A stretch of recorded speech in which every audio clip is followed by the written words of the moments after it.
What was the build up to that, like 8-9 gram chick? Had that turn out? This is what I remember starting the negative side of the night. Like the cats were half fighting with each other, and I was like, I couldn't handle it, and everything just started going meow. Then I lost all sense of what I didn't even know I was a human being or anything. I don't know. All of a sudden, I was just in this void. And I was sort of like I was alone, but it was also like I wasn't alone. Like this blank white space, I was trapped there for fuck knows how long. So all these trials and tribulations I had to go through in order to get back. I had to do a bunch of these things in order to get back to our universe.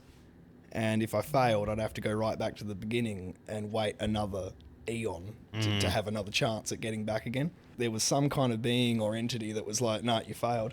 You're going to have to do it again. And I think, do what again? You know, and they're like, you're going to have to go through all that again.